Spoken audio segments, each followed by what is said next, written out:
Radio La Planète, de retour du festival What a Trip 2022.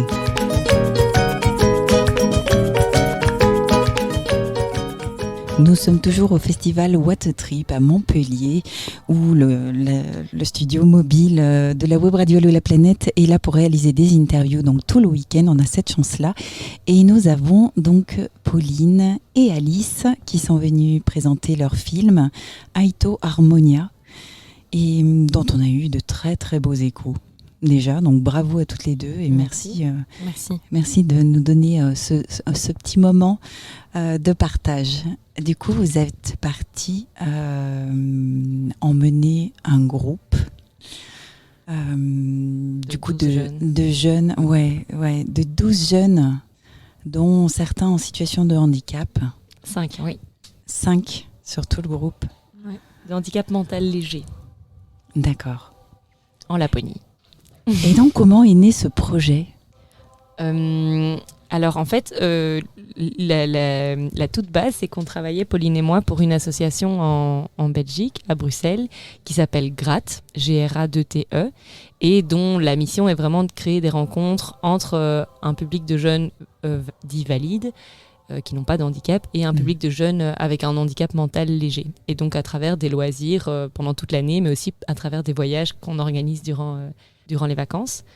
Et donc voilà, on a travaillé ensemble côte à côte, Pauline et moi, pendant 3 ans dans cette association. Et il y a une fois où, en revenant d'un festival en fait, de films de montagne, où on a été super inspirés d'un film très humain comme ça, où on s'est vraiment dit, en fait, nous qui avons toujours du mal à mettre des mots sur ce qu'on vit au quotidien quand on fait ce type de voyage, on a envie de le mettre en image. Il n'y a que comme ça qu'on pourra vraiment faire comprendre ce qu'on fait et ce qu'on vit à travers ces voyages-là. Et puis voilà, on s'est lancé dans la folle aventure et nous voilà en festival. Merveilleux. Alors, qu'est-ce que vous avez voulu quel était votre objectif en fait en réalisant ce voyage ? L'objectif, c'était au-delà de l'aventure, c'était de montrer qu'on pouvait partir entre jeunes avant tout, et des jeunes en situation de handicap, qui étaient au sein du groupe, et de faire un peu tomber les barrières, des stéréotypes qu'on peut avoir des jeunes en situation de handicap, et se dire en fait que c'est possible de partir en vacances, d'aller faire une aventure, de vraiment bourlinguer ensemble, sans être spécialisé dans le handicap. Donc chacun des participants lors du séjour, on n'était pas du tout spécialisés, on n'était pas du tout des accompagnateurs, on n'est pas du tout des bénévoles, on est vraiment des participants. Et c'était vraiment ça qu'on voulait mettre en avant, c'est qu'on peut vivre une grosse aventure avec toutes nos différences qu'on a chacun. Ah ouais, je trouve que c'est une jolie image en tout cas de vouloir justement faire tomber cette barrière-là. C'est précieux. Et du coup, comment parmi ces 12 jeunes, hormis du coup les 5 personnes que vous avez emmenées avec un handicap léger, comment ont-ils perçu eux cette idée de partir justement avec 5 autres jeunes En fait, c'est toujours le défi. C'était notre défi quand on travaillait là-bas, c'était vraiment de réussir, parce que l'objectif, ce sont des voyages inclusifs. Donc, il y a à chaque fois un tiers de jeunes qui ont un handicap mental léger et les 2 autres tiers qui n'ont pas de handicap. Et cette proportion-là, on peut la garder pour pouvoir garder vraiment une idée de vacances entre amis le plus possible, et qu'il n'y ait pas de relation aidant-aidé, qu'il n'y ait pas de relation d'éducateurs, enfin voilà, qu'on soit vraiment tous sur un même pied d'égalité.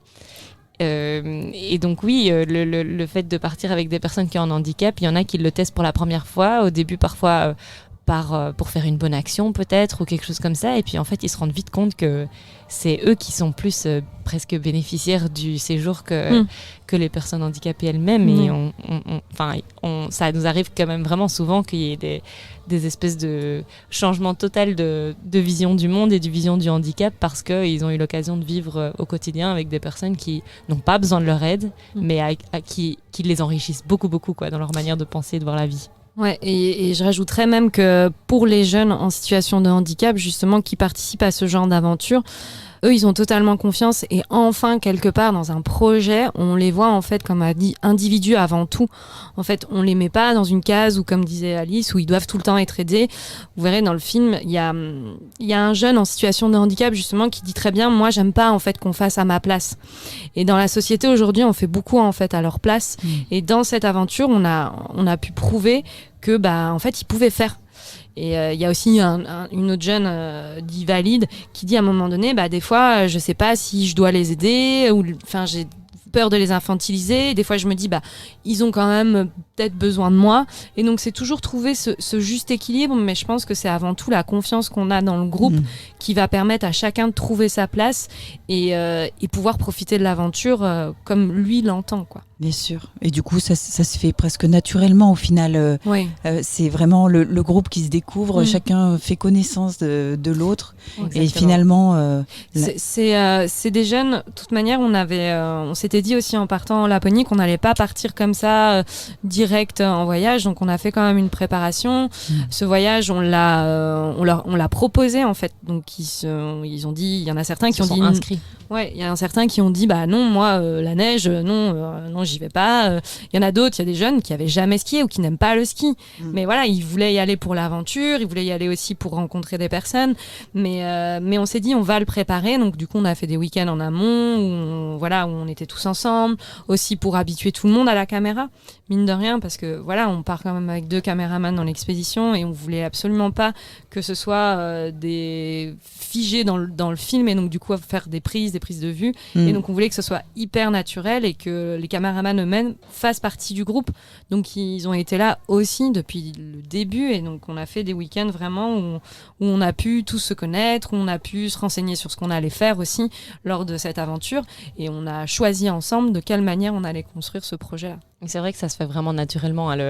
Aito Harmonia, on a mis beaucoup de temps à trouver le nom d'un titre de film qui correspondait à ce qu'on avait vécu sur place et au film en lui-même. Aito Harmonia, ça veut dire harmonie humaine. Et c'est vraiment ça qu'on ressent, je trouve. Enfin, après, maintenant, je l'ai beaucoup vu et je suis peut-être pas très objective, mais c'est vraiment cette facilité avec laquelle on crée du lien et avec laquelle... Parfois, c'est grâce à la présence justement de personnes en situation de handicap qu'il y a certaines barrières qui tombent entre 2 personnes dites valides. Donc, il y a vraiment le groupe, il y a une super belle ambiance et énergie de groupe qui est née de ce groupe-là. Après, de tous les voyages qu'on a fait, c'était souvent le cas, mais dans le film, ça se voit bien à l'image, en fait, petit à petit, le lien qui se crée. Et la destination ? C'est une excuse, la destination. C'est vrai. Non, mais c'est vrai. Parce qu'en fait, là, comme on disait, l'association, elle a différents projets. Moi, j'ai organisé un voyage en Hollande à vélo avec un groupe de 12 jeunes, aussi où il y avait des jeunes en situation de handicap, en Slovénie. Mais voilà, avec Alice, on avait cette volonté aussi de se dire, punaise, on va faire un truc où tout le monde va sortir de sa zone de confort, en fait. Oui. Et on s'est dit... Avec l'idée de film aussi, il y avait cette idée de partir dans un imaginaire collectif qui était vraiment loin, plus difficile, qui nous sort tous en effet de notre zone de confort. Mais donc le mot Laponie, on s'était dit dans l'idée de film aussi pour des spectateurs, c'est peut-être encore plus incroyable de se dire qu'on a emmené des jeunes handicapés en Laponie alors qu'en fait on aurait pu les emmener camper au fond de la Belgique et que le film aurait eu la même valeur, je crois. Oui, c'est ça. Et comme on disait, c'est vraiment une excuse, mais en même temps, on avait cette volonté aussi que ça soit extraordinaire pour tout le monde, pas seulement pour les jeunes en situation de handicap, mais aussi pour les jeunes participants dits valides. Comme je vous disais, il y en a qui l'ont choisi parce que c'était la destination, la Laponie, mais qui n'aiment pas skier, quoi. Ils se disaient, je vais aller en Laponie. Il y en a d'autres qui se disent, moi, cette association, je la kiffe, et donc du coup, je veux continuer à partir avec ces jeunes, et qui ont pris cette décision de partir avec nous pour être avec les jeunes, quoi. Il y en a qui étaient tentés aussi par le projet de film, en fait, parce que c'était directement l'objectif. Donc on a dit aussi tout ce que ça impliquait comme contrainte, parce qu'il fallait récolter des sous. Le voyage n'était pas gratuit, ils le sont jamais. Tout le monde paye la même chose, en fait, à Gratte. Et donc, autant que tu sois en situation de handicap ou non, tu payes une participation. Et là, on a pu diminuer les coûts de la participation parce que on a fait un crowdfunding, parce qu'on a vendu des chaussettes, parce que voilà, donc tout le monde a dû mettre la main à la pâte pour pouvoir mériter ce voyage, si je peux dire comme ça. Du début de A à Z en fait. Et ouais, c'est ça, ils ont participé aussi à l'aventure de l'avant qui est déjà un voyage en fait, dans la préparation, et après une fois sur place, ils étaient déjà vraiment investis, impliqués, ils voyageaient déjà avant de partir. Oui, Ah ouais. exactement. Oui, sans doute. La bière est vachement plus chère en Laponie. Je sais pas si on aurait été sélectionné dans un festival de films d'aventure si on avait dit elles emmènent 12 jeunes dans les Ardennes belges. Ça aurait moins bien marché. Voilà, c'est pour ça. Et puis nous, ça nous faisait un voyage en Laponie, c'est comme la folie. On s'est quand même regardé, on s'est dit on va pas oser. Et puis oui, on l'a fait. Bravo. Alors comment ça s'est passé en Laponie? Très mal, non. Non, ça s'est hyper bien passé. Comme je disais, avant de partir, on savait les différentes activités que chacun avait envie de faire. On l'a construit ensemble. Donc du coup, on avait des guides francophones avec nous aussi. C'était important d'avoir là-bas quelqu'un de confiance, je pense, pour tout le monde, sachant, comme on disait, on sort de notre zone de confort. Donc il y a eu plusieurs aventures. On a fait du chien de traîneau, on a rencontré un élevage de rennes, on a fait du ski de randonnée, on a fait la pêche blanche. La pêche blanche. On a tous fait en fait des activités. Des lacs gelés, et ça c'est juste incroyable. C'est une des scènes qui est rigolote du film d'ailleurs. On va tous se baigner dans un lac gelé. Ça, c'était une préparation de presque 48 heures avant. Puis on va tous dans le sauna. Et puis on se prépare psychologiquement à devoir aller affronter la neige en maillot et aller courir jusqu'au lac gelé. Et puis, on l'a pas tous fait. On était un petit groupe à le faire, et en fait, cette scène est incroyable parce qu'on arrive devant le lac et là, il y en a un des participants, Gilles, qui est en hésitation totale et qui rentre pas dans l'eau. Donc nous, on venait de sortir de l'eau, on était prêts à refoncer dans le sauna parce qu'on gelait. Et lui, il est juste en train de dire mais vous êtes fous, pourquoi vous me dites que je dois aller dans l'eau? Donc on l'encourage tous, mais alors il hésite et nous on gèle et on est là, dépêche-toi. Il y a plein de moments comme ça où on voit à travers les différentes aventures qu'on a tout au long du séjour qu'il y a vraiment une évolution des personnages en fait, des participants, du premier jour jusqu'au dernier jour en fait. Et de par l'aventure, je sais pas, je pense que c'est l'atmosphère aussi, on était dans des petites cabanes, dans des petits refuges, on a fait une traversée, vous verrez, Gilles vous dira, ou d'autres participants, que c'était la grande traversée.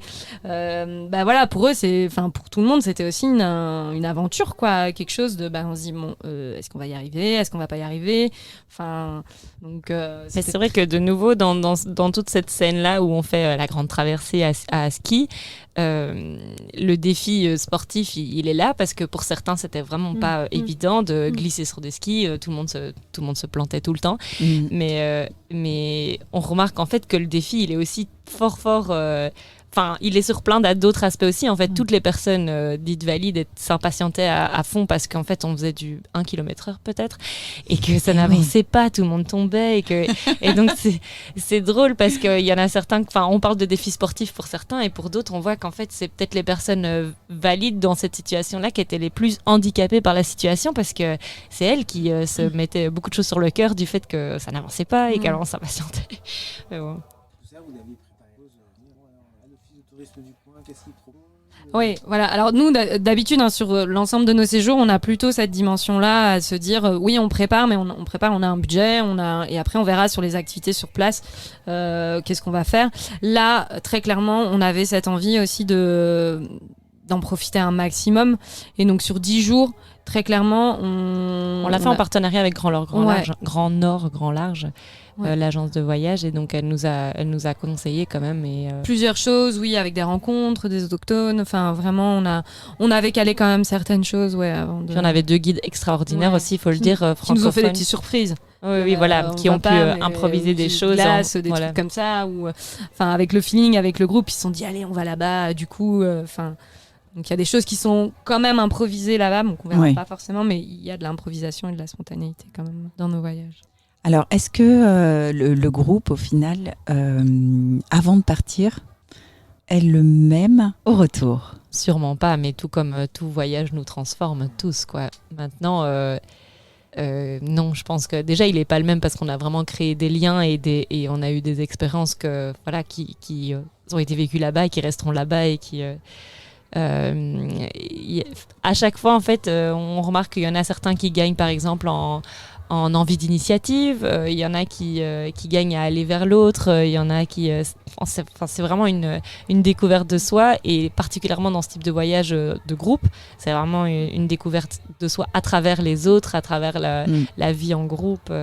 Non, le groupe est pas le même. Il est plus soudé et peut-être plus conscient de lui-même. Ça vous pousse à refaire un autre voyage ? Je pense qu'on a toujours gardé cette âme où on a envie de découvrir et de créer des choses, ça c'est sûr.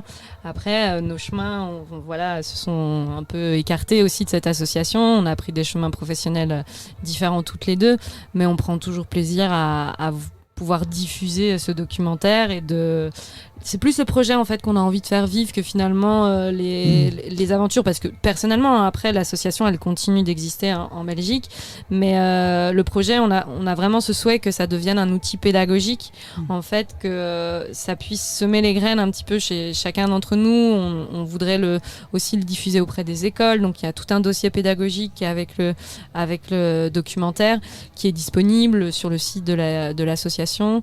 Et ça, c'est une volonté de faire vivre encore plus longtemps ces expériences qui sont vécues dans cette association Gratte. Et notre envie de voyager, notre envie d'aventure, elle reste la même. Enfin, si pas, elle grandit évidemment. Et notre envie de rencontrer l'autre, d'aller plus vers l'autre, de vivre des choses différentes. En fait, nous sortir de notre zone de confort, d'aller vers autre chose, et de sortir de notre zone de confort, pas uniquement dans le fait d'aller dans un cadre complètement différent, mais aussi avec des personnes complètement différentes, ou d'aller à la rencontre moi je trouve que c'est vraiment ça le voyage. Ça pourrait de nouveau être dans les Ardennes belges, mais c'est ça, c'est un peu se sortir de notre quotidien.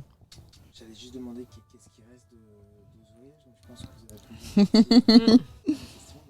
Le film qui reste du voyage.